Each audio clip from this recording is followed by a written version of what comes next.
Outer Rim News with Austin Gordy, Ray Snedeker, and Ashley Wilbanks. I got a bad feeling about this. Welcome, everybody, to a brand new episode of the Outer Rim News Show. This is the episode for, what's the date? June 14th, 15th, something like that, 2023. Tonight, we're going to talk about Star Wars Outlaws. We might even talk about Star Wars Jedi Battle Scars. That's the name of the book. I can't really remember, but we've all three almost read it. I mean, two of us have read it completely. One has not finished it, but may not. But we'll talk about that too, and a few other little Star Wars tidbits. But before we get started with all that, let's introduce everybody. I'm Ashley Wilbanks, and as always, with me are the two co-hosts with the most. We'll start off with, in order as they appear on my screen, Ray Snedeker. Hello. And he will talk like that the rest of the night. Yes, it's our ASMR episode.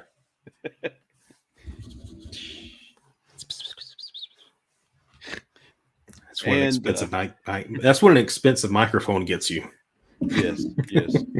And also with us tonight is one Austin F. Gordy. Or Funkmaster. Funkmaster Gordy. Or Vogue. Fake Vogue. Fake Vogue. Oh, man. So how was your week, everybody? Busy. How was your week? How about this? How was your weekend last weekend? Because I heard all of us had an eventful last weekend. My weekend was pretty good. Yeah. Went to a toy convention? I went to a toy convention. I did too. You did? I saw you there for a few minutes. I'm sorry. No, I was like sitting there thinking, I'm like, watch, we're probably going to get to see him for a few minutes. He'll have panels to go to, and then we'll get separated. And I mean, that's usually what happens. Yep, sorry. Especially because I mean, you're more ingrained into the convention, and we were mainly there to shop. But no, it was cool. It just for the listeners, viewers, we went to Joe Fest last weekend. Yep. So that was fun. My one comment though, I mean, we went through the vendors a good bit. I didn't find anything nothing that was groundbreaking, unless all the good stuff was bought by Saturday. I just didn't see anything that I was looking for. There were a few things that almost hit the mark. Like, okay, for example, when I went in, the main thing I was looking for was I wanted an Asajj Ventress Black Series figure. Mm-hmm. And I wanted some Super Mario Brothers movie toys, some Last Action Hero movie stuff, and some, if I can find some decent food tray, those old classic lunch trays, I wanted to get one of those. And come to find out, you remember were you there? We found a Batman tray. No, I was at a panel at that. Okay, point. so before we left the convention, they had one of the trays I wanted, which was this 1989 Michael Keaton Batman lunch tray. It's like yellow border, black in the middle, but it was just like exactly what I wanted. But the guy was wanting not a lot, but it was a little steep. And when at first it looked great, but when I got closer and picked it up, it had like some little bit of rusting. It was dirty. I mean, there was some stuff I saw I could probably clean it off and it would have been fine, but it was beat up, a little bit. I mean, not terribly, but it was dented up a little bit. One of the legs, one of the bolts holding it in was, because there's two per I don't know. Yeah, I know. Probably four total on each leg. Yeah, that folds out. But there was one bolt out, so it was kind of sharp and sticking out and loose. It just felt like very. I don't know. I had to pass on it. So, I don't know. I mean, hey, we found some good stuff. And Last Action Hero apparently must be very collectible because, I found some figures, but it wasn't what I needed. But they did have a car that I wanted, and the daggum thing was almost $100 in the box. Yeah, I went, wow. Yeah, well, I was just expecting it to be the 40s range, like 30 to 40, maybe 50. But I'm like, wow, that was big. But then, yeah, the Star Wars stuff, they had pretty much everything I see everywhere else. Did you pick up that? I know you when you were going through the comics, you pulled Star Wars droids from Star Comics. The old Marvel. I should have, and I didn't. Didn't. The only reason I didn't was because I ran out of cash, and plus I had already grabbed several other comics. I should have grabbed it. They had a couple of different copies. I had seen 2 or 3 of issue number 1. I should have, because I just love the droid, but yeah, I don't know. I had already grabbed Indiana Jones, Raiders of the Lost Ark movie tie-in too. So I gotcha. I thought that was a pretty big find. And then the Batman movie adaptation, I found that on paperback. I mean, it was I saw it when you got that. Yeah, but it was just in terms of toys for me specifically, just what I was looking for, they just seemed to not have it. But like I said, I thought maybe I just missed out. Now I did see a really nice Ewok, classic 82, 83 when they came out. Yeah, the Village. Ewoks the Ewoks. Remember in the box? The plush. Ewoks, the plush. Yeah, they had a plush that looked really good still in the box for I think 300, 3 or 400 or something like that. But it was nice to look at. I mean, every time I see droids, Ewoks, and all that, I'm nostalgic. They even had one vendor. I took a picture of it. Maybe I can even show this on the screen somehow, but one vendor did have this. They had a classic. Oh, that's wicked. Yeah, and I mean pristine. Look at that. That is beautiful. So let me guess. He wanted. I have no idea. None of these had prices, so I assumed north of 200.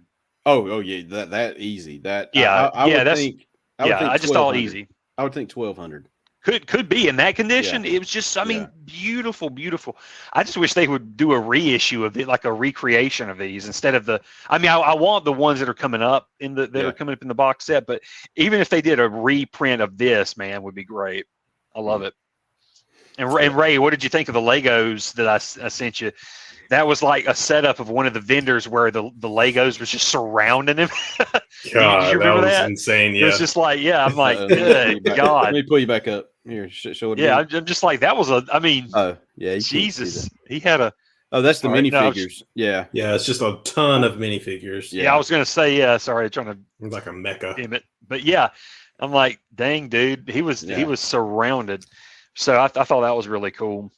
Man, I was hoping to find an Asajj. That was kind of like my big hope. I thought I would find it, but never saw her. I was trying to think of. I feel like there was something else Star Wars themed that I saw that was really, really cool, but it's slipping my mind at the moment. Well, I mean, I saw lots of vintage figures and vintage playsets and ships. I mean, they were everywhere, just like normal. I really want an Ewok Village vintage set. Yeah.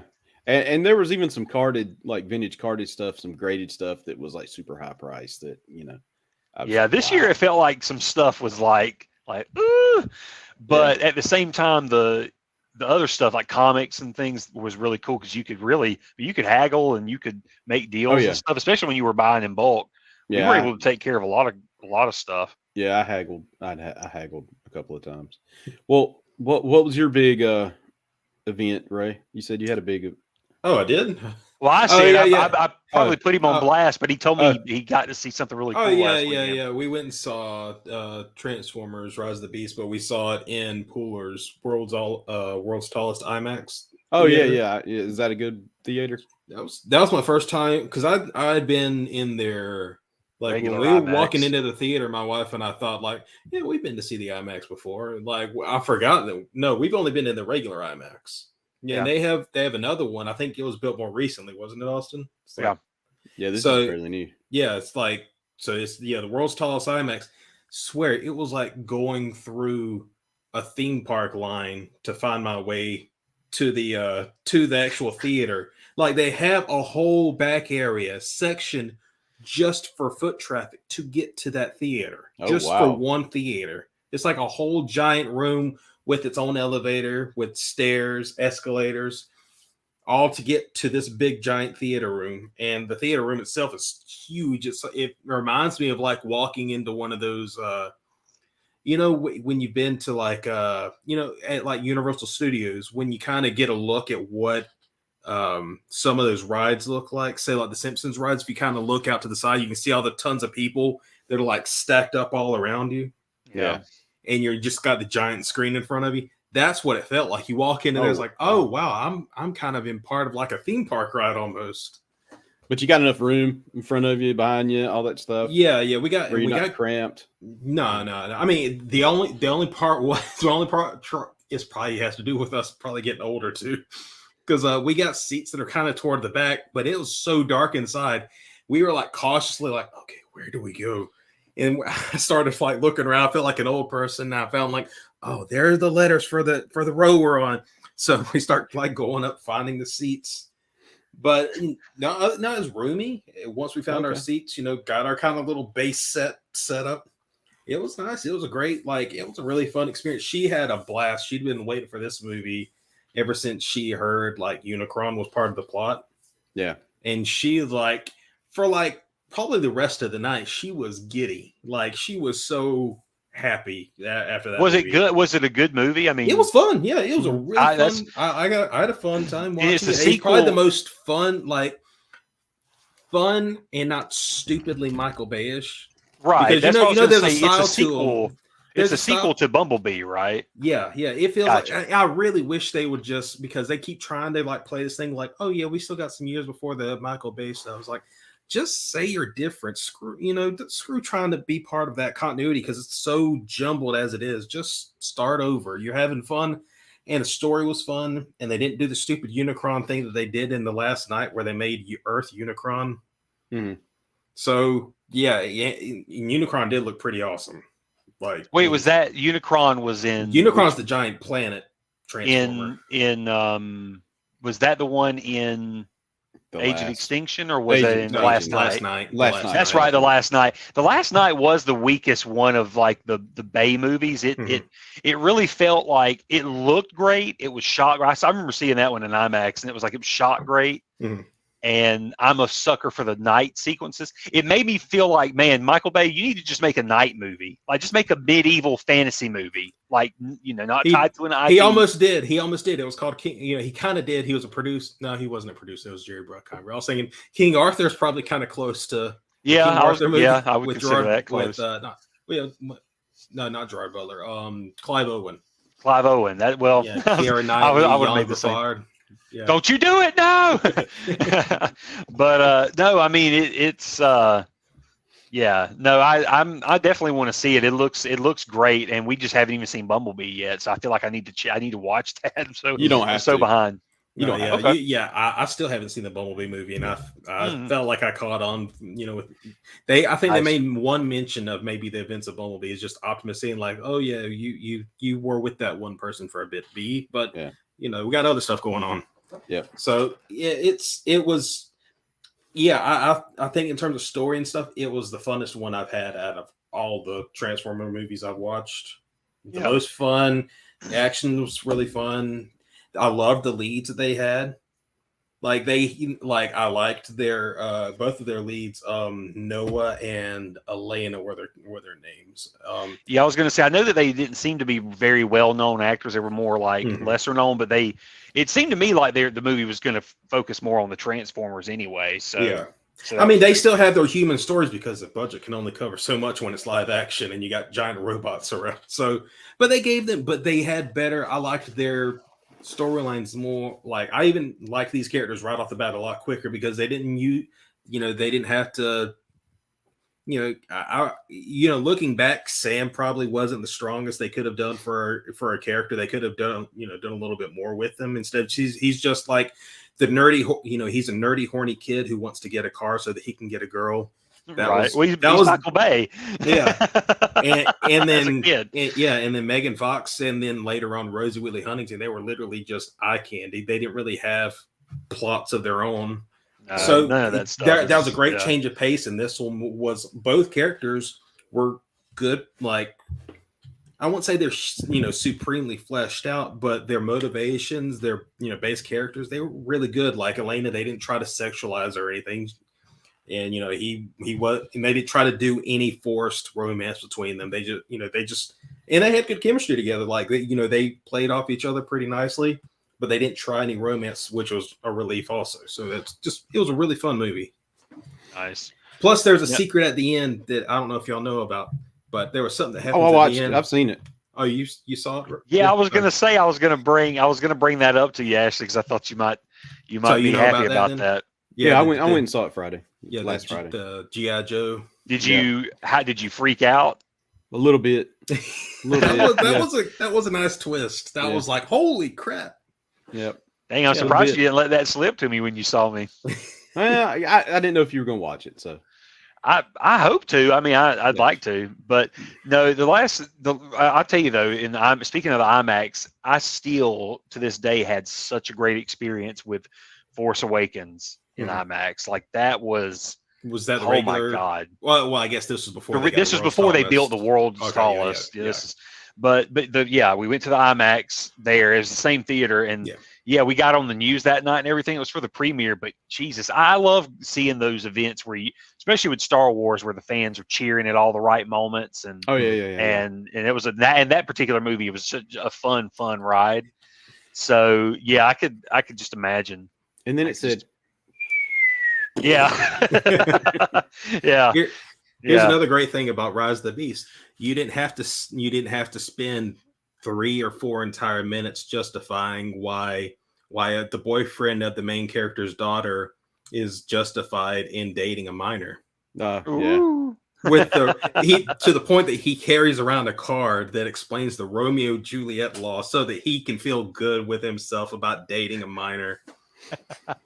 Jesus, who came up with that? Who came up with that? And then also, who approved that and thought, man, Michael Bay is a fan of Seinfeld and a fan of like Larry David stuff. So he's like the minutia of his life. He goes, I remember this time where I was being so pervy I had to carry around a card proving to people that my relationships were, and then he's like, put this in a movie. I want to normalize it. And they're like, what's that all about? Michael, that just sounds like you're a predator, Michael. Anyways, back to Star Wars. Let's transition here. So we all have read this book, I've read most of it, not all of it. Star Wars Jedi Battle Scars, which is a kind of a prequel to Star Wars Jedi Survivor. Mm-hmm. Is that the name of it? Yeah. They're all getting confused in my head. So it's Fallen Order, then you get Battle Scars between them, and then you get Jedi Survivor. Jedi Survivor. Okay, good. Which, have you played the game, or have we talked? We haven't even gotten. We haven't even talked about it. Right? I beat it. I beat it last week.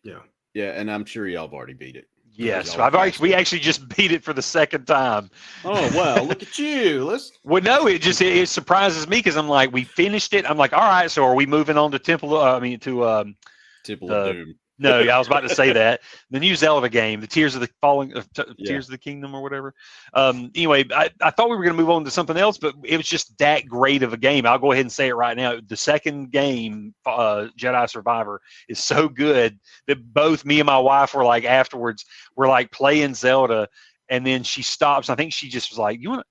Like when we're gonna go back to Zelda, it's like, "You want to play some more Jedi? Like you want to just like." Start over? Like, yeah, I wouldn't be mad. And then we just started playing it, and then boom, we're halfway into it again. So but anyways, well, somebody give a synopsis of this book, Jedi Battle Scars, and what it does.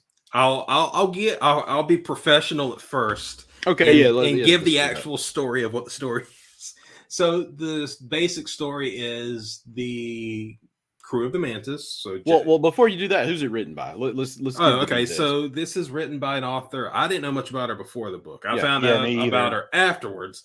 But her name is Sam Maggs. She's written some stuff for some Marvel comics, I believe, like some Captain Marvel, I believe. Yeah, I hadn't heard of her. So it said Marvel Action Captain Marvel, and it was the Unstoppable Wasp built on Hope. Tell No Tales, and Marvel's Hmm. Spider-Man. Yeah, so she's done. Well, that's the video games. She says she's worked on the Oh, yeah, Marvel she's- Spider-Man. I remember. Yeah, she worked. She was a writer for the City That Never Sleeps DLC. So the stuff, Oh, the okay. DLC that was involving okay. Silver Sable. Mhm. So she this one of was- the- yeah. Yeah, when I didn't know anything about her either, and then after I read the book, I had seen her and reading her credits. It's another one of those like authors where I thought I was so old and behind the game. Like I thought, oh well, people must really know her because I'm saying, she seems to have like real legit credits. Because I'm like, I didn't know who in the heck she was.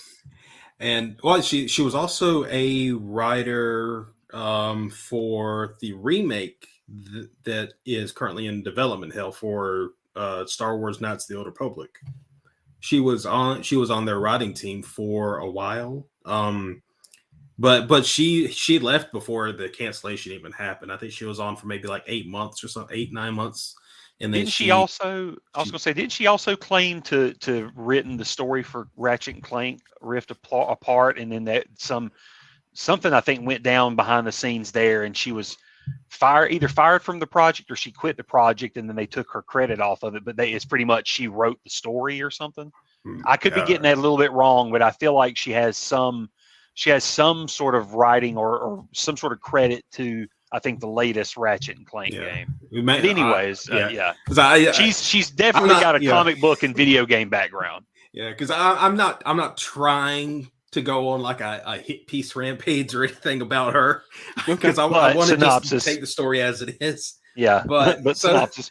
But yeah, Sam Meggs is the author, and this basic story is, the crew of the Mantis by the end of Jedi Fallen Order is, Cal Kestis, Cere Junda, Grease, and Marin. Yep. So this takes place. They're kind of fuzzy on the dating because right. This one, that was one thing that frustrated me was I would keep throughout the book. I'd keep trying to figure out, is this a year after? Because it seemed like it was only maybe a year. They'll say, well, the thing is, they'll keep saying throughout. They'll pepper the word in years. We've been doing this for years. We've been together years. So that's where it gets fuzzy because you don't know exactly how many years. So I'm gonna take a guess and think maybe 2 to 3 years this takes place, and then that still leaves about a 2.5 to 2 years before Survivor, where everybody splits off. That's my guess. But at this point, what happens in this? What happens in Battle Scars is they go on one of their missions to take on the Haxian Brood. I think they're trying to get off the back. So that's kind of following up a little bit on stuff that happened in Fallen Order. Because Haxian Brood was one of those little side villains that was after Cal. Yeah. So it's a fun start. Yeah. So promising start. Yeah. I mean, you think that, but the prose that's what I'm saying. I'm saying like we're jumping in. That's how I was. I was like, all right, cool. We're jumping in with the Haxian Brood and all that, and and then in that there's a storm. So it turns out stormtroopers are also hanging out there, and they decide to. I think they blow up the whole base, if I remember correctly. Yep. Sometimes the pros kind of messed me up where I really could not tell what the heck was going on half the time. But anyways, they blow up the base. But before they do, this one stormtrooper stops Marin from killing her, and turns out it's this girl, this Kashiri. Kashiri, is that the race name or species? They're purple people with I can't remember. I think it's Kashiri. She wants to go with them, and she says she's not with the Empire, and they take her, and she brings an offer to them to get this potentially game-changing MacGuffin device that could really be a big benefit against the Empire. And Marin falls in love with her somehow really, really, really quickly. And that's the big synopsis of it, is they go to do that, and the fifth brother shows up. Here's my big synopsis of this story. It's called Star Wars, the story where stuff just happens. It just happens. There's no setup. Sometimes stuff just happens. Sometimes stuff just gets repeated ad nauseum. Like, oh, you'll have somebody talking about something, and then all of a sudden, few pages later, that same somebody else will bring up that exact same point again. It's like, we already talked about this, didn't we? Why are we talking about it again? Because you have to. Apparently. So I don't. This is for me. And like I've said this to Austin before when we've talked about how my feelings on this book, because I have not nearly read a fraction of the books that probably either of y'all have read in terms of all the Star Wars library, like, current canon and expanded universe. I've not read a fraction of that. That being said, of what I have read, this is probably hands down the worst I've read, and not in terms of story. I mean, there are problems with the story itself, but the prose was the worst part for me. Like the way, I don't know, for me there's a rhythm, there's a cadence that comes with good prose. And this one just did not have it. Like sometimes the way she would write, I feel like halfway she would get done with this little clever part. I feel like she just said, like, she's just looking at herself thinking, man, that's a good one. They're gonna love that line. So that's what I get sometimes. And you don't want to feel that when you're reading a story, because you want to flow with it. You want to get like, oh yeah, that is good, and just keep on going. So I don't know. Maybe it's just, I writing and stuff was my major in college. Yeah. So I do get a little bit analytical sometimes when it comes to reading stuff. So I really didn't like the prose, and the story would be great. Or no, I wouldn't even say be great, because nothing happened. There's literally it's literally just, we got this girl, her and Marin get busy for a while, but it's literally just that. We go to a prison, we fight, then we have this thing that happens that ends, and then that's it. That was sort of what wrapped up to my part. Part of like my complaint with that, like saying that nothing happened, it was like I wouldn't say nothing happened. It's just like, well, it was like you said, it was poor setup too. Like they really didn't. It was like I like the like you said, the beginning. We start off. It was like she had this storyline already together, but or maybe it was like she couldn't fill in the pieces, or like just her style is great. It was like Hex and Brood, mission. We jump in with the Imperials and we find out about the MacGuffin to get the shroud. This mysterious weapon that we could use against the Empire. To me, these were all great little thread ideas. Like you said, I was like, these parts I was intrigued with. Like, okay, well, where's this going to go? And then it would get slowed down with the romantic stuff, and I'm like, okay, whatever. Like it just got weird, like out of character, kind of just schlocky, like where the author had to finally go like just and then just like sweating and like she was in a fugue state. She wrote while in a fugue state. She was right, yeah, exactly. And it's just, and it would fall through like that sometimes. And then I liked when the fifth brother came in, because it made it feel like what they were stumbling on was a big piece. Like, okay, this is bigger than them, and it's always that thread of the game where they are only a little piece of that big cog that's moving, which is the Skywalker saga. What's actually happening, and they I don't know. If like you said, it just didn't pay off. I wish they had explored that MacGuffin a little more, and the shroud and all that. And it wasn't explored. And to me, it was a cheap way kind of to bring in the fifth brother for the action portion of it. And to me, I felt like her action when she got to that was okay, but I felt like she was just, like you said, she was in her head all the time thinking like, oh, that sounded great. Yeah. Or like, I can't wait to get to this. And like she would, you could tell that, I would say that, and that can almost be a problem too with writing, is when you can tell, it almost feels like you can tell what parts an author is much more interested in writing than other parts, because it seems like stuff will really fly with a really fast pace on the stuff that's, that they probably don't want to be on, because they're trying to get through to the next stuff. and then stuff will go at a little bit slower pace on, and they'll be hyper focused. And I don't want to say that it's just crap. I mean it'd be very easy to say, but I will say that there are glimmers of grace. Sometimes, like, and I would even say it, like, I would even approach my office like, where was this writing throughout the other 80% that I've been reading? Like, this was a great passage. What the heck? And there are glimmers, not enough for me to raise my rating on what I put on Goodreads. Yeah. Because I finished it and I gave it a 1 star. I mean, and I'll say that truthfully, I would not give it 0 if that was an option. I wouldn't say it's worst Star Wars story I've read, but I won't give it 0 because, like I said, there were glimmers of good writing in there, but it wasn't enough to really bring it anywhere. But the biggest problem is for me. And I'm going to be very careful with how I approach this because it's not for the reasons that it may sound like, but her approach to the romance of Marin and Fret, the Kashiri girl that they meet. You go, girl. I wasn't a fan of how it was handled. That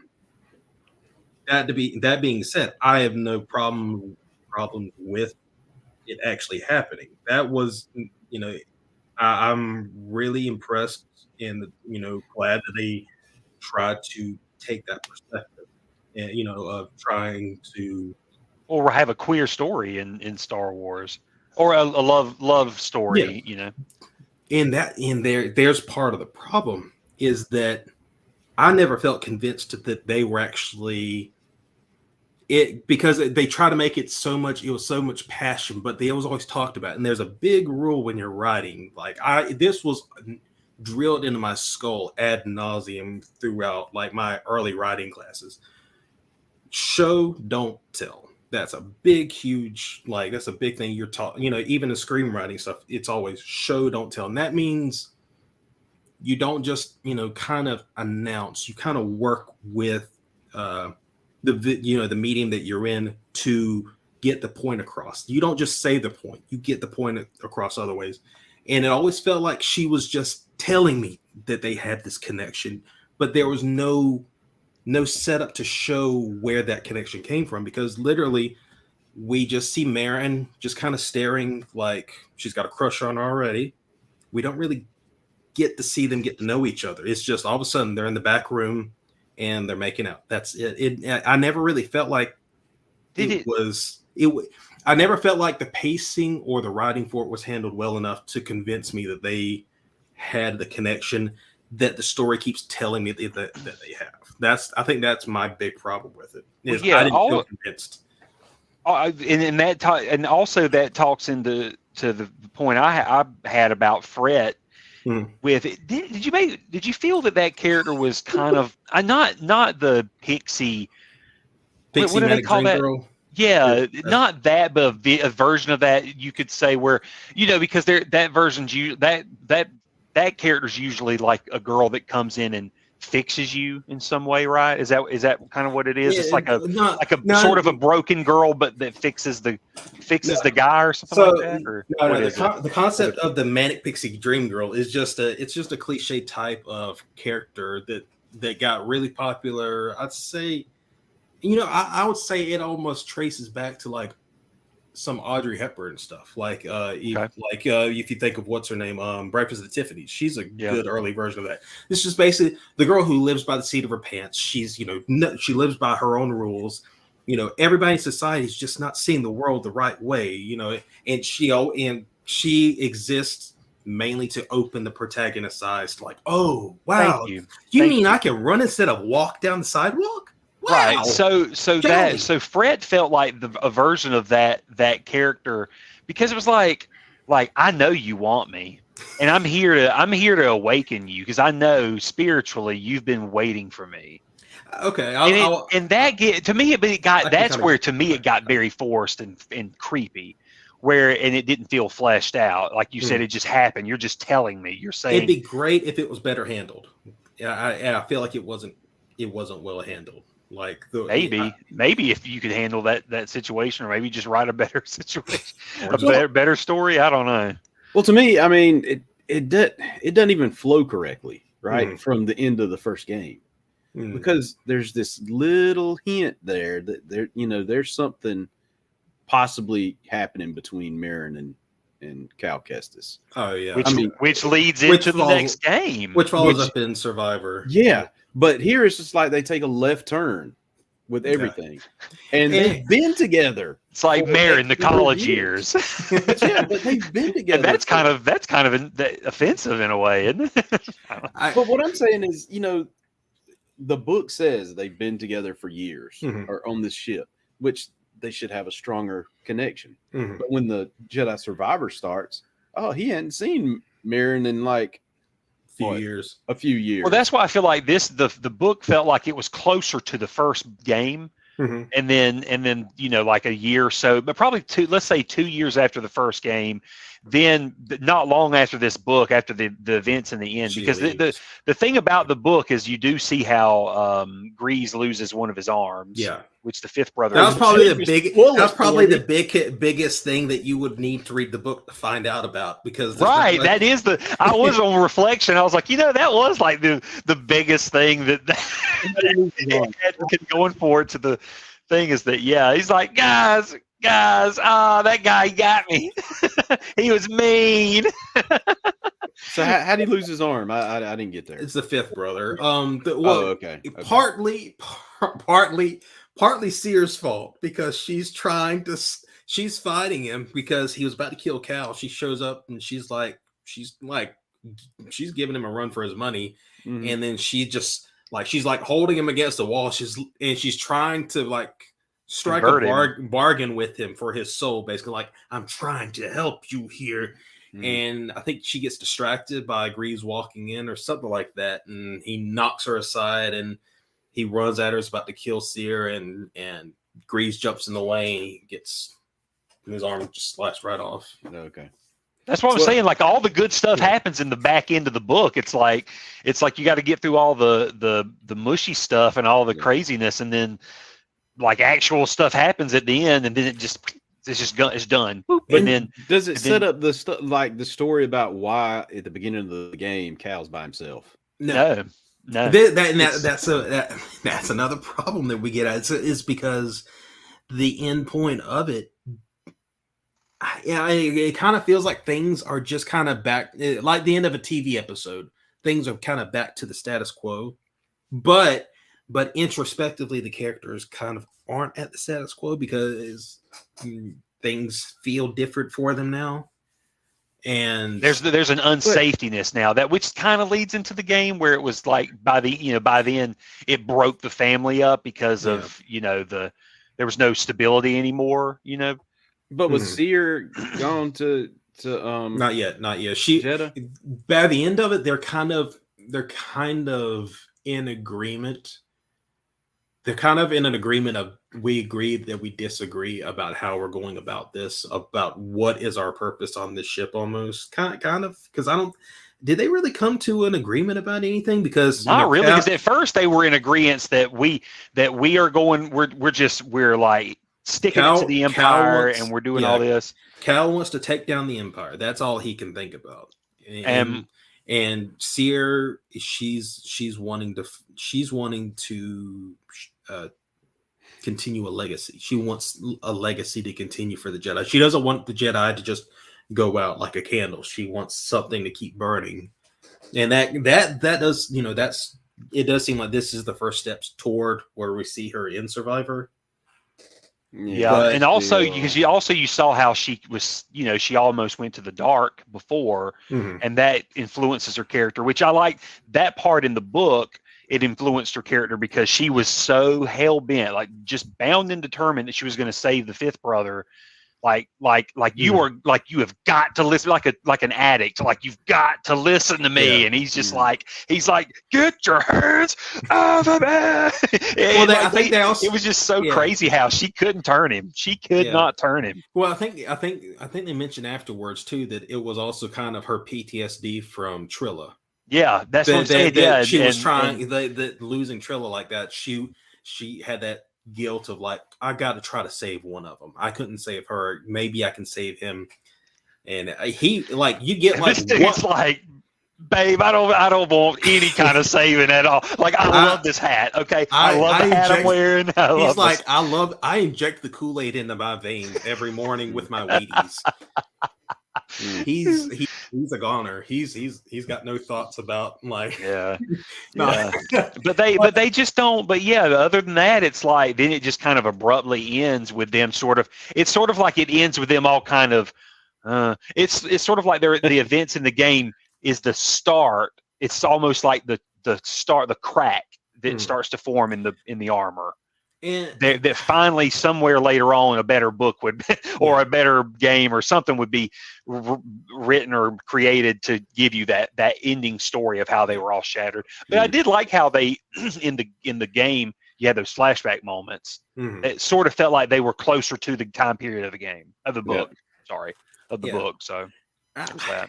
And I feel like writing and character wise, I feel like they did a bit of a disservice to Marin. And it at times I would feel like she's almost, I don't know, like she doesn't really have agency for herself.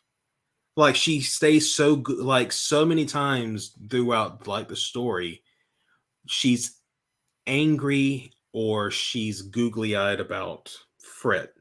So much of the story to where it really feels like she really doesn't have much, layering to her as a person, as a character.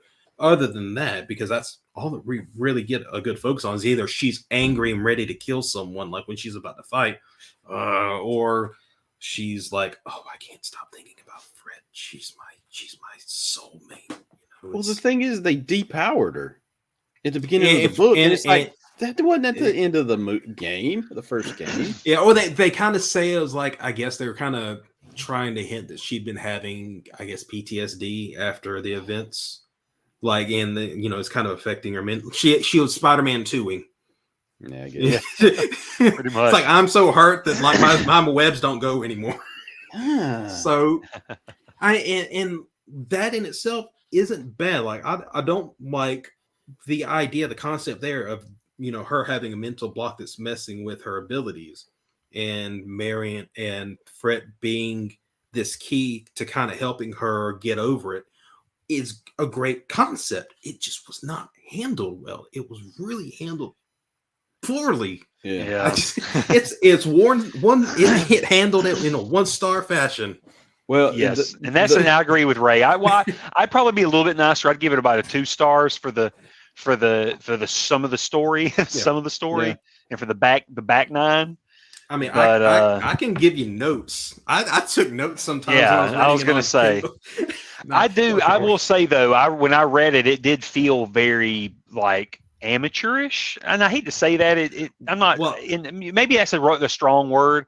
It just felt like when I was reading it, it was definitely not a seasoned writer. It felt like almost like it felt like a young person writing it. A very young person. I could also say I do think because of what we see in her credits, I think this might be her actual first novel. Yeah, maybe. And like that begs the question to me of like, why did you go with a person who this is their debut novel? Yeah. Why did you trust this person enough to write a full like? It almost feels sometimes like she struggled to reach the page length that they got, because it seems like it was like sometimes it felt like writing was just padded there to just lengthen the page. Yeah, it could have been. You never know. You don't know what goes on behind the scenes with when a deadline has to be met. And yeah, I mean, we don't know what goes on behind the scenes in terms of hiring. I'm not gonna get into that. But we're not gonna get into. I'm not gonna get into that because that's gonna be that's a whole can of worms. If you want to just, you never know about her. Okay, so let's segue into the main topic for the night because we've talked a lot about Battlestar. Well, let's keep it up. Girl power. We're gonna do more girl power. And now we're Well, actually, I was going to say Ray gave that a no, girl. no, girl. But now we're going to a you go girl.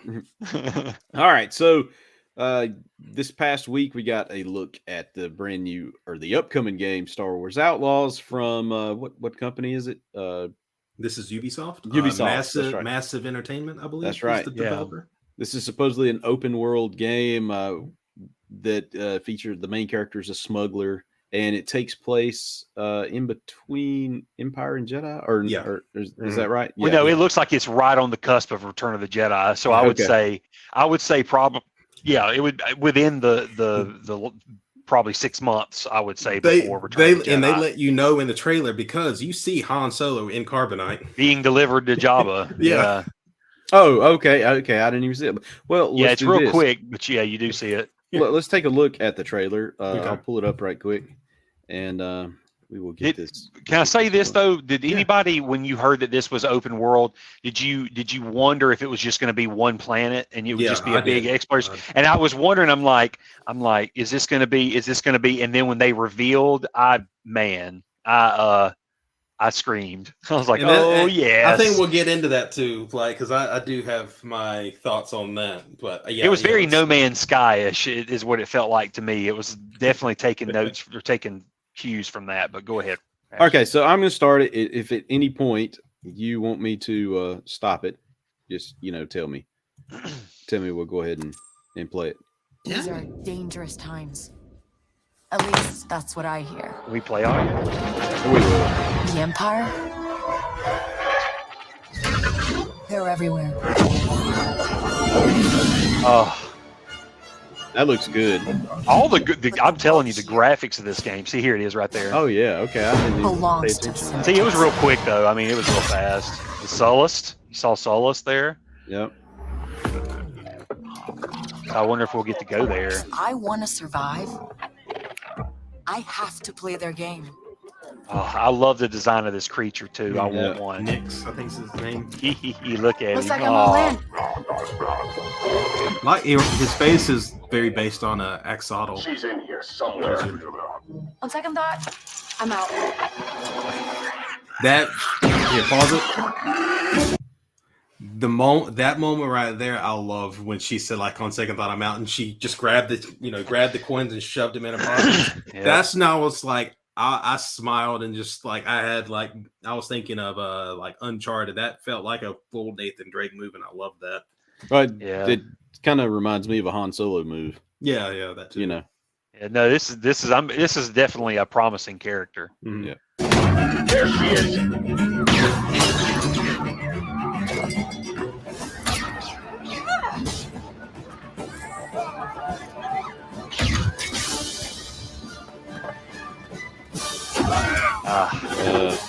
A speeder bike or swoop or whatever you want to call it, whatever we want to consider this. I've been held back my whole life, and now I just need a chance to finally be free.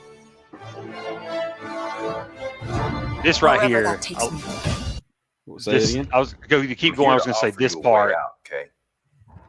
Get off my ship, Jalen. Give me a chance. You're gonna have to trust. Go back a little bit. Start that reveal again, because the way they play that reveal is like this is supposed to be important. Keep going back. My bad. Keep on going back. Yeah. Keep going back to the where you see the ship. Where you see the ship. Okay. Yeah. Right there you go. This reveal is like telling you that this character is important. Yeah. Wherever that takes me. I'm here to offer you a way out, okay? Get off my ship, Jalen. Pause it. Give me a chance. Does that look like a particular character to you, Ashley? Yes, I mean I know exactly who it looks like, but they've already said it's not him. It's not. Okay. I was going to say it most likely isn't, but God, if it don't look like him, even down to the way, I don't know if that's a cape thing. I think it's a cape.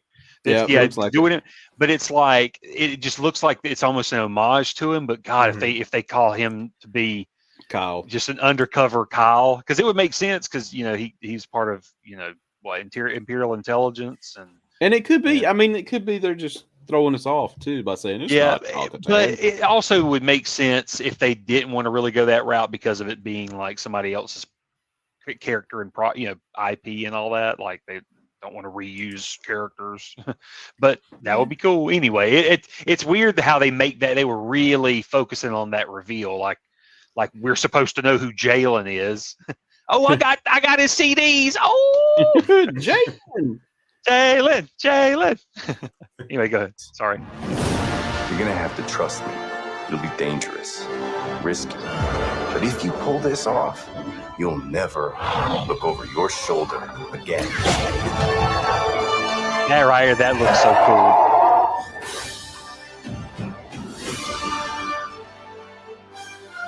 Now, is that the planet from Rise of Skywalker? That's what it looked like to me too. Okay. Talking about It's the planet where Zori Bliss was. I forget. Yeah. Oh God, why am I blank? I just read the dang book. Anyway, yeah, that and this right here is this. I want to know where this is at. Yeah, let's play. The underworld shows no mercy, I don't know. but it's a big galaxy out there, and I'm gonna risk it all. Kajimi. Oh, space battles. Star Wars Outlaws coming 2024. Mwah. Kajimi pull up was the name. Thank you, Kajimi. Pull up the gameplay trailer real quick. Okay. We don't have to watch it all. We can just skip through. I just want to see some of the gameplay parts that they reveal because it's I couldn't believe they're already dropping this information. Like yeah, we already here's the trailer. Oh, here's some gameplay. Like Yeah, holy I crap, wonder if that thanks. means it's that close. You know what I'm saying? I don't know that or they've got a year. I just hope they perfect it. I'll say this: don't just because someone gives you a gameplay trailer. Yeah. I would never trust that means we're very close. The biggest culprit that you can find that would. We can talk about this after we show, but I'll tell you a little bit about. Well, I'm it gonna after. turn it down. I'm gonna turn it down and just have it playing in the Okay. background, so we can see it. Well, if you remember the, do you happen to remember the EA BioWare game that came out around maybe 2016, 2017, 2018? Oh, yeah. Anthem. Oh, you I remember? thought you meant- yeah, I thought you were talking about another one, but no, I don't remember that one. Okay. So Anthem was a big attempt by BioWare. I mean, what BioWare is familiar with, famous for, right? Mass Effect, Dragon Age, big single player RPG adventures. Well, during that time period, toward especially the halfway mark of the 2010s, EA was making a big push toward getting more of their games with multiplayer components because. So we get stealth right off the bat. Oh yeah, stealth takedowns. Oh yeah, fun. Ooh, A-wing. We keep going. Sorry. Oh, it's fine.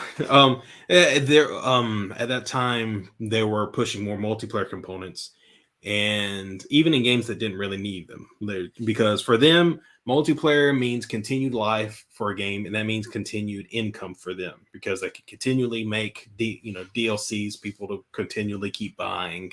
And they don't have to keep putting out single player stories, which are just a one-time buy, and that's it. So Anthem was them basically getting BioWare. It's like, you're going to get in on this multiplayer online stuff. You're going to make a big online story that's going to continue. And there were a ton of problems throughout the development of that game, Anthem, mainly because BioWare was. What their strength was single player storylines and not multiplayer storylines, big MMOs. So they had a lot of problems throughout the thing, and those problems affected other games, notably Mass Effect Andromeda, which was a big failure when it came out. Pause it real quick, Ashley. Okay. I'm sorry. I was over there on a different screen. You won, right? Oh no, I was just saying Mass Effect Andromeda suffered. You can read about it that it they took a lot of resources from the development of that game. People that were working on that to work on Anthem, And then when Anthem came out, it failed big time. Like it flopped. And EA finally, I think, and this was a precursor to, I think, the other Star Wars problems that they had. This was in that time period that they had the big scandals happen with the Battlefront games. Mm-hmm. If you remember the first Battlefront, a lot of people were peeved that there was no campaign at all that was added to the Star Wars game. And then there was the even bigger brouhaha that happened with the second Battlefront, which was the big loot box controversy. They basically amounted to like gambling, Oh, yeah. So those got EA with a lot of problems. But the big thing about Anthem, I'm burying the lead here. But the big thing with Anthem was they had a big gameplay trailer to show off like this, to kind of show off what the game's about. And then I found out later on there was a big expose about like what had happened to BioWare over the years. And what happened, that gameplay trailer was just basically a big put together. Like it was a big demo. It's like a big put together. It was basically all you see is all that they could get working literally at that time. Like all that map that you see in that little thing, that's all that they could put together because they were still falling behind on everything. They basically had to call in. They had to call in some other developer to come in, and he took over as the director. And he was basically saying, "You're going to have to finish this. We got to get this working for this, for this show for E3. We're going to have to make it look like it can play." So what you're seeing in this gameplay, was not indicative of the actual quality of the game because the game wasn't even nearly complete. It was just something that looks close to what they were trying to show off. Right. My hope is that with this game. Yeah, I'll just say that's why I kind of get hesitant, and we can talk about this more after it's done. But yeah, right now for sure. With this though, I will say that like because of the examples you've given, and the fact that this looks like, I mean, obviously these are only the parts that they probably have completed enough to show you, but they're big chunks and it looks promising. Yeah. And like we just saw, it looks like apparently you can switch from doing stealth. I mean, I bet it's a do it your own self, like, however you want to get the mission accomplished, you probably can tackle missions different ways. You can shoot your way out, sneak your way out. I'm assuming you get a default blaster that you don't run out of ammo with, right? And it's just a rechargeable, but then you can pick up other weapons. But anyway, you can keep going, Ashley. Well, so explain this to me. Y'all are more versed in the gamer world than I am. So Star Wars Jedi Survivor, is it not considered an open world game?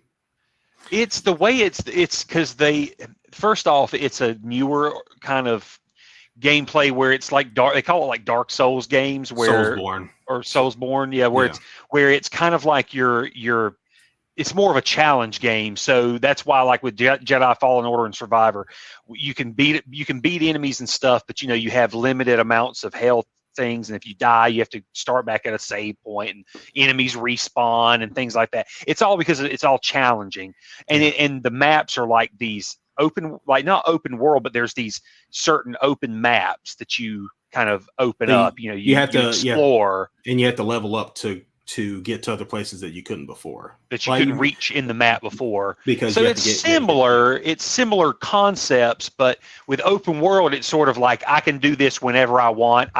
You could turn around right now and go to your ship, hop in it, and fly to McDonald's if you want right now. Or you could go to the main boss right at the beginning of the game and die really fast. Maybe, or it may block you off from doing that, but you could definitely probably go to where he would be. That's Skyrim open world.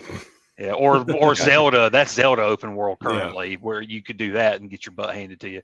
But no, I mean it's like then you get elements of this. It's like playing Tom Clancy's, the yeah, what's it called, like Wildlands and Breakpoint. Yeah, like these awesome sandbox games where they're just big open world maps, huge open world maps.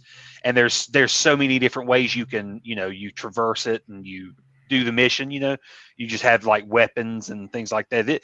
It's this right here is promising. It looks like obviously you can traverse the landscape. You can ride around on a speeder bike. maybe other things, but it looks like you get at least a speeder bike, which is awesome. Mm-hmm. But yeah, open world, that's what I would consider open world, is when it's just sort of like a huge sandbox, and then you slowly just operate through a story that takes place in that world. As in Jedi Fallen Order and Survivor are like, they're similar because they're little sandboxes within a big sandbox, but there's still limitations, and it's almost like skill level things in order to achieve different things. It's just, I'd say it's what's the name of the main planet, the first planet that with the saloon in the town in Survivor? Kobo? No, Kobo. Kobo, yeah. That I would say, yes, Kobo has a lot of similarities to a typical open world map. Mm-hmm. But if you think about it, that map is very different from the other maps in the game. Yes, it is. Yeah. So yeah, I'll say that. Yeah, I'd say it like that. Yeah, Kobo is probably a little bit more closer to what this is going to be than the rest of the game, than the rest of Survivor. Yeah, to me, this looks like it's going to be like playing Uncharted meets Horizon, the Horizon games, like Zero Dawn and Forbidden West, meets No Man's Sky, where you can then hop into a ship and then render a space map, a space, whatever you want to call that, because that's got to be its own processing power, where you go into space, and then I guess you have hyperdrive where you go to another system, and then that's another map. So it's going to take, the game is probably going to really depend on the power of the PS5 for sure, to have all these open worlds upon open worlds upon open worlds. And I bet there's probably going to be what do you think, Ray? Probably 4 or 5 planets at the most that you'll be able to go to.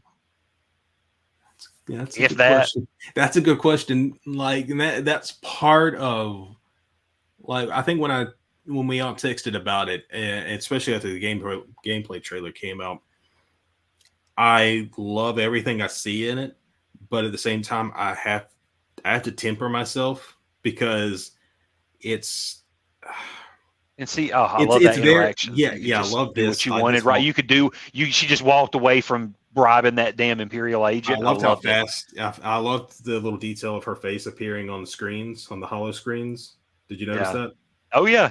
And then the GTA is like the GTA levels. And I'm like, oh no, we're wanted. And then you get to jump in your ship. Oh, I'm not huge on the ship design, but I'm cool with it. It's like whatever. It's all right. It's very utilitarian. But why'd they have to go with the? To me, the cockpit is so similar to the Mantis. Like, I was just the open style. The whole thing, use workbench. It's like, okay, come on. Everybody loves a workbench. See, I love this, but I wonder if you'll be able to switch. At least with the ship, I wish you could switch between first and third person in the ship, like in the cockpit view or the third person view.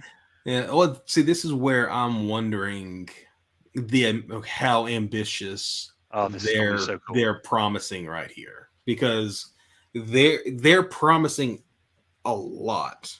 But have you played No Man's Sky? Yeah, no. Okay, I was going to say this is giving me a lot like real heavy No Man's Sky vibes.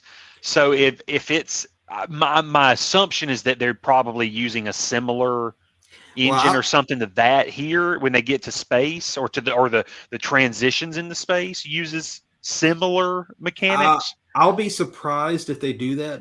Maybe in terms of space mechanics, but like just space mechanics. I'm saying because they probably all tinker and borrow from everything. In terms of the transitions to get to space and do your space stuff, seems to borrow a lot from.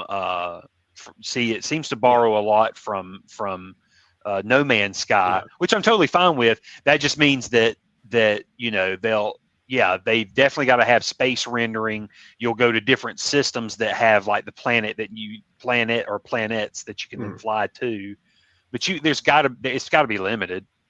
Yeah, that's what I'm wondering about, is because the thing about No Man's Sky that's special about that, or the unique about that, is so much. I think that entire universe is procedurally generated.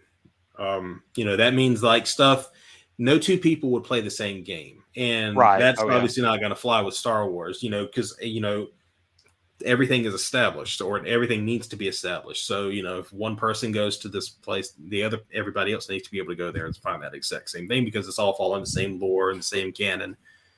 But yeah, that's where my worry comes in a little bit, is because that's a lot that they're going to have to pull off in a game. I was going to tell you, back up real quick, Ashley. Uh-oh. Just to he the backed beginning. out. He backed Well, I was out just completely I was out. going to say you don't have to back all the way out, but yeah, I was going to say just to when they get to that planet. I was going to point it out to you. Did you see what planet they're going to right here? Does it say? Yeah, I was going to. I guess if you pop ahead just a little bit to when they arrive to the planet. Oh, Right here. Well, no, maybe yeah. I thought it didn't appear. Anyway, it when was they a first- little bit earlier. It was Akiva. I was going to say this right here looks like just everything up to this approach, and then the street right here. I think all that's Akiva. So it looks like you'll get to go there. That's the planet from Star Wars Aftermath, the first book. That's the book takes place around that planet, because all the Imperials gathered there for their big meeting. And then After it looks Return like of the Kojima. Jedi. That was Zori Bliss's planet. Yeah, it's Kojimi. Yeah, Kajimi. You see, I guess you'll probably have Kajimi, the system of Kajimi, system of Akiva, Death Star. whatever where were we at in the very beginning? Well, I wonder what that planet was, the desert looking planet. Jakku. See, I was going to say, so there's that planet. Well, I'm just saying, there we go. It's a little grassy, though. So we are at least knowing that I think you'll at least go to systems that contain 4 different open world planets, or something like that. So that's impressive. So, but here's where it comes in, because it is open world, but it's going to be limited open world. So I wonder how much control you will get in terms of certain things. Like I think obviously I don't think you're going to be able to land wherever you want. When you go toward a planet, you're probably I think the game will probably take over and bring you to some designated spaceport landing. That's what it sounds like. It looks like, because you ride around on the bike to wherever you go, or you walk around. Yeah, you probably can't hop in your ship and then just go land. Yeah, because obviously they didn't generate a map of the whole planet. There's only a designated area for you to be able to go around in. So if you're able to fly all around the planet, you're not going to be doing what you need to do within the game confines. So I bet when you hit the planet's atmosphere, like if you're flying in, like let's say you're heading towards a planet, I bet when you hit the atmosphere, it probably triggers a cutscene. Yeah, like it takes over. It probably kind of like what's it called? Yeah. Actually, you know what? Think about it. Star Wars has already had a giant open world game. It had the Skywalker Saga, the Lego Skywalker Saga. That was very open world. So was Star Wars Galaxies. Yeah. So was the massive multiplayer. Yes, game, KOTOR. Star Wars Galaxies. I mean, not KOTOR. Tor. Yeah, the Old Republic. This is, I don't know. I just hope it lives up to what it's looking like. It's looking good. So now, what kind of droid is Indy? Which I thought his name is his name an in joke? Some kind of like. Because his name is ND5. Yeah, I thought it was like a cross promotion. Yeah. But I'm trying to figure out what kind of droid he is, because my wife said he looks like the assassin droids. Yeah, it looks like an assassin droid. Jedi Survivor. Yeah, I didn't think Clone about Wars. that. Yeah, if you look back at the Clone Wars cartoon, you'll notice. Yeah, that's what it is. Okay. Yeah. It's an old assassin droid or a commando droid or something like that. Yeah. Because when she pointed that, I was like, oh yeah, because it's the kind, the droids that kind of would attack you with the blade, the daggers. Yeah. In Survivor. But all in all, dude, I mean, I'm super hyped for it. I can't wait for it. 2024. This kind of vague, like beginning, end, probably end. If I were a betting man. Yeah, the winter, give it in time for Christmas next Christmas. Yeah, I could see that. And what do you think of? I like. What do you think of the design for Cave S, our main character? Like, I actually like it, and I get big Sigourney Weaver, Ellen Ripley vibes from the first Alien movie. I don't know, the hair. Yeah.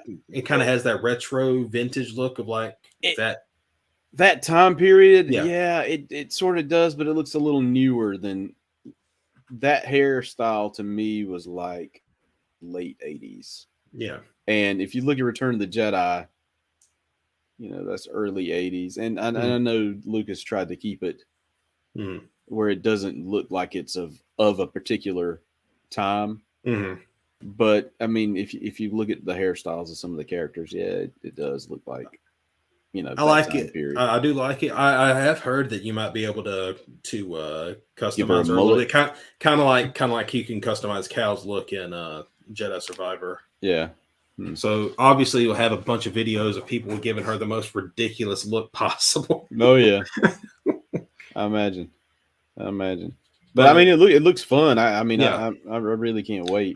I do like that little detail of the little smoke steam coming out of the ship as you're running to it. And even the sand kicking up from the speeders. Oh yeah, like or that right there. I mean, it all looks. I mean, it looks really good. It's like they really paid attention to like all the little details.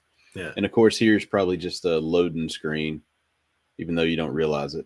You're probably not controlling this thing. Yeah, I think this is probably going to be computer controlled up until the point when you come out when it actually transitions into the area. Yeah, but that makes it. The fun thing, the fun possibilities with the Star Wars open world like this is the amount of lore that they can pepper throughout it for Easter eggs and stuff that you can just find. That could be a lot of fun. That could be a ton of fun to find.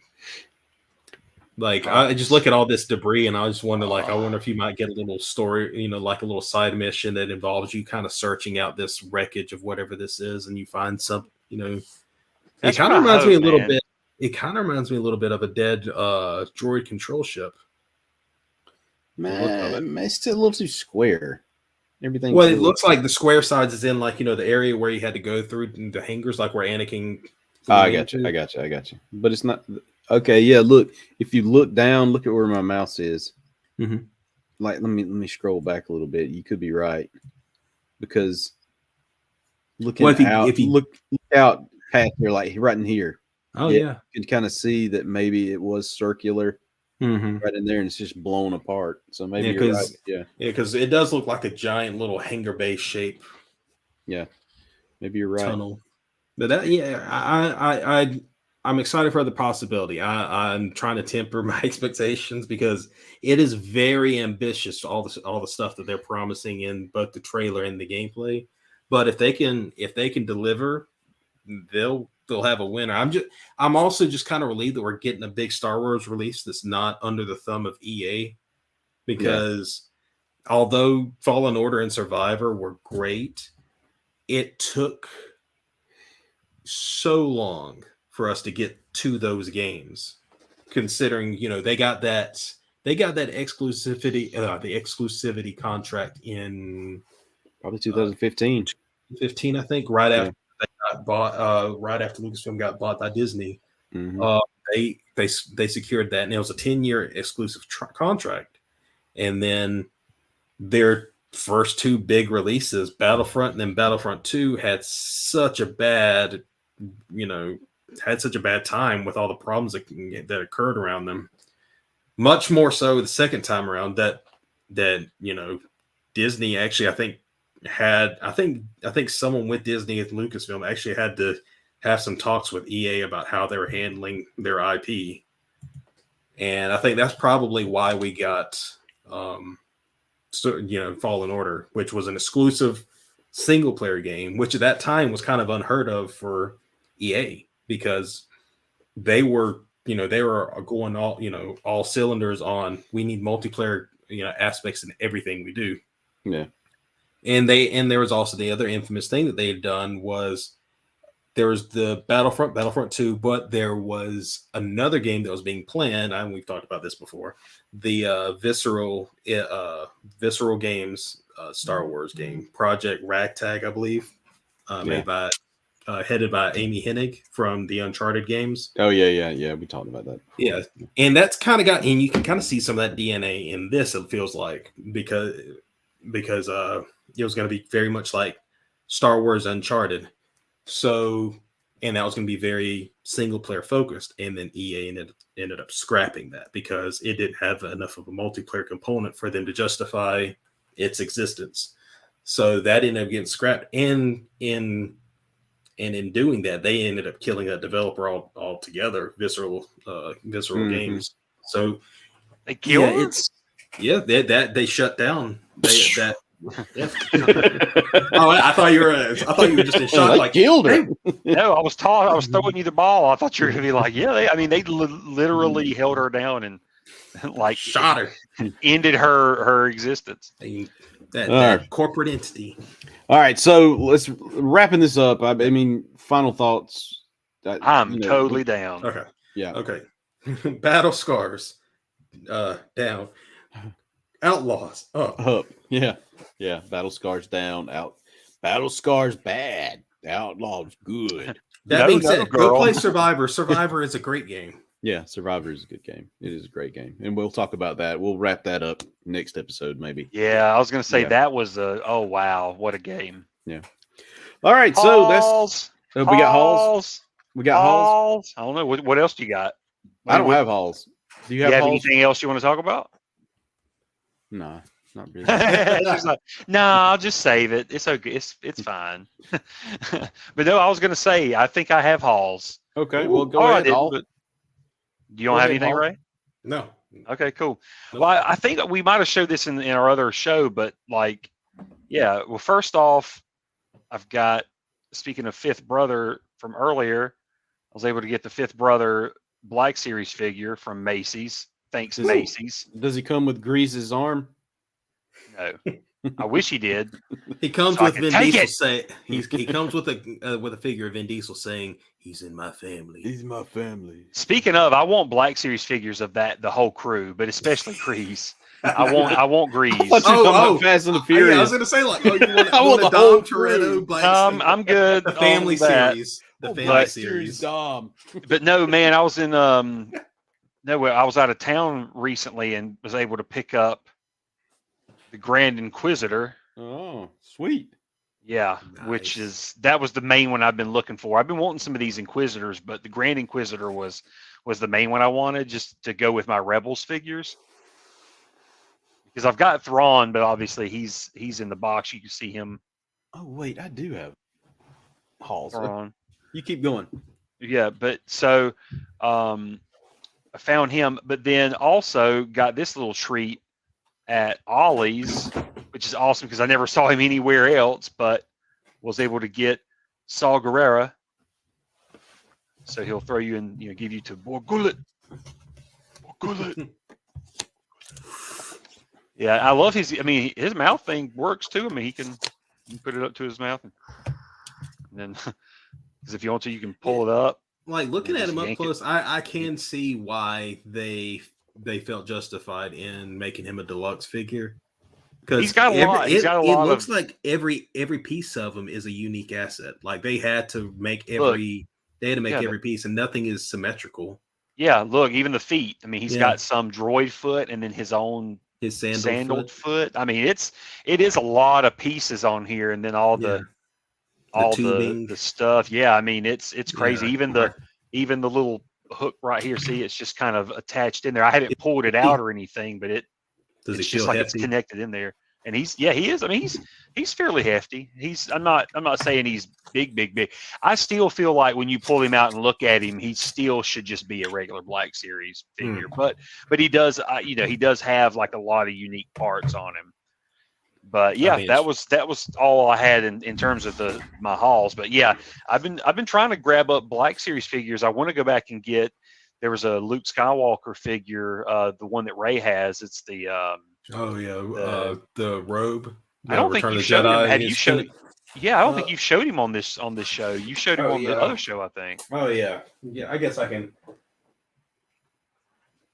can call that a haul and show this off. This is a haul. I want that figure. That's awesome. That's and to specify, that is the Mandalorian Luke Skywalker figure, right? This is the one that saved. It's the same one from it's what he wore in the beginning of Return of the Jedi when he was at Jabba's hut. Yeah, You know, we can do a whole episode on. He's you at know, Jabba's Hut. He's at I love Jabba's that. Hut. Yeah, Shopping low prices. Jabba's Hut. Now, you know, we could have a whole episode about discussing this design choice because I feel like Lucasfilm is terrified of doing young Luke in anything other than black. I don't know Right. why. Man, Yeah. it's a fan favorite. It's a fan favorite. Is it really? Yeah. I think so. I mean, Yeah, I could go with other things too. I wish they would try other things. That's just why I ready. liked his old suit. Remember when he was old Luke? When he had the old suit? I still want to crate Luke Black Series figure, darn it. I'm just ready for him to go to something that looks a little bit more normal robing because the black, you know, in Return of the Jedi is kind of supposed to symbolize, you know, his, you know, your worry of Luke of if he's Yeah. going to fall to the dark side. He's not anymore. We know, so we don't need him in the black. He's just Yeah. trying So to- he can wear something a little bit more bright. But man, we can talk about that another day. But no, I do want that figure because I've seen that out and about. They've got bays on Amazon for like $9, and I need to grab him. I need to go ahead and pull the trigger on that because I Just got pull it. Cheer It, but I don't have pull it. bays. Just pull the trigger. Dude, and I mean, I would consider him a deluxe because he's got that big power pack on the back and the gun. Yeah, so All right, so here's my haul. Sure. All right, so I was on the Whatnot app, and I was watching some guy's feed, and I got a little overzealous. You're watching but- some guy's feet. Feed. that's what I heard. That's Feed, all I heard. feed. And that's all I'll hear. So I got this Action Fleet micro collection. I loved that set, like that Yeah. line of Cool. toys. The Action Fleet toys, the Micro Machine Action Fleet, were so good. Yep, I got that. Then I picked this up, which I already have. So now I have an extra. I think I saw that somewhere. and I was like, didn't "Ooh." realize I picked that up. I wish I regret not having her in Black Series. Then I picked up the retro card. I mean this Lando, Return of the Jedi card. Nice. Yeah, I've been seeing a lot of him at Target, Yes, he's kind of a Walmart. shell former. Then I picked up Axe Woves. Ooh. Yep. Yeah, he's a good figure. I really like him. Yep. And I got Obi-Wan Kenobi. Thibodeau Station. I need to just break down and get that. I've seen him around. I should just break down and get that. one. I would say get that, or if you want to wait, I can't remember if he's a Hasbro Pulse exclusive or not, but they got the Jabim Obi-Wan coming up soon with the one it's the robes he wears for the final duel with Final Vader. fight. With the dark, kind of the dark. It's kind Is of a this a darkish brown. reissue? Because didn't you already get that one? Mm-mm. It hasn't come out yet. Oh, okay. Yeah, I was So gonna they say did. that They one. did. So they did Thibodeau Station, and the only ones that have been released so far are Thibodeau Station and Wandering Jedi, which is what he wore for like the first 3 episodes, and you know, in that first fight with Vader in the desert. Okay. So I was gonna say that's the one I have is the Wandering Jedi. Yeah. So there's still Jabim, which is for the final fight with Vader, and then I think they just announced recently that they're gonna put out a version of him from the very end, the epilogue where he was with Luke and he has like the white robe with the little cool like the goggles. Oh yeah. That outfit there. I think That's that I was gonna say that's coming a. out. I bet that's a fan favorite for sure. That is a People pretty would cool love to have design. Yeah. I just wish I want to get Wicket before we go. I just wanted to say I would want to get Wicket, the Black Series figure, but I can't justify spending $24 on that tiny little. Yeah, I know. I love him. Crazy. He's got my heart, but I'm like, it ain't fair. I'm on principle alone. I'm like, y'all gotta check yourselves for your record. Just get him loose. Like go on eBay and buy him. I'm thinking that's what I was thinking about doing is just buying him loose because I'm going to Yeah. take him out anyways. Mm-hmm. So someone needs to write Hasbro and see if they want to do a feasibility study on if they want to buy the copyright licensing to do Fast and Furious figures, and we're going to call it the family series. Family series. Hey, you Familia series. Those movies make bank. Those figures might sell. They Get like probably Dom would. with his like shotgun. They probably, sadly, they probably would. Probably They would. probably would sell like hotcakes. Tell him, BB. Yeah. That means it's time to end the show. It's All time to right, end the show. BB. God. All right. All right. So that's it for this week's episode, guys. We will see you in 2 weeks for the next episode of the Outer Rim News Show. Hit that subscribe button if you haven't. If you haven't, hit the subscribe button. Smash that like button. Next week is That Toy Life. So hopefully we'll see you next week. Or in 2 weeks for Star Wars if you're only a Star Wars fan. Smash that like Yep, button. hit that subscribe button. Austin's point too. Later, I'm gonna folks. take it. I'm gonna eat it. And click that little bell if you want to remember and get a reminder when we're gonna start the show.